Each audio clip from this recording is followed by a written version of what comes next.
তার মানে অল্প সময়ে পড়লাম, পড়া হিউজ ভাবে হচ্ছে ইম্প্যাক্ট করে ফেললো।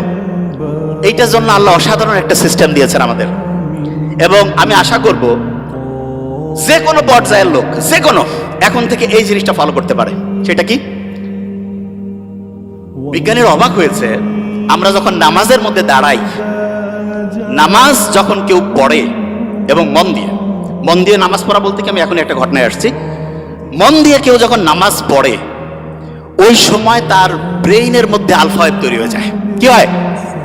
Alpha wave.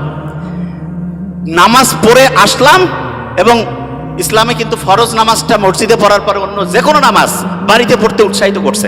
আমার তো মাঝে মধ্যে মনে হয় যে বাড়িতে নামাজ পড়েই বইটা একটু হাতে নেওয়া উচিত। বইটা একটু হাতে নিলাম, নিয়ে একটু যদি পড়ি, ব্রেইনে আলফা ওয়েভ তৈরি হয়েছে। আচ্ছা, অনেকের মাথায় প্রশ্ন আসে যে ভাই নামাজ পড়লাম, ব্রেইনে আলফা ওয়েভ তৈরি হলো, কতক্ষণ থাকবে? এটা বোঝার একটা এক্সাম্পল দেই। ফ্যান একটা চলতেছে, যদি বন্ধ করি সাথে সাথে কি অফ হবে? কিছুক্ষণ ঘুরবে না? অ্যাবসলিউটলি এই ঘটনাটা ব্রেইনে ঘটে যখন আলফা ওয়েভ। নামাজ পড়লাম, নামাজের পরে যদি 20টা মিনিট পড়ি, 20টা মিনিট, 20 মিনিটে দেখবো অন্য সময়ের 1.5-2 ঘন্টার পড়া হয়ে গেছে।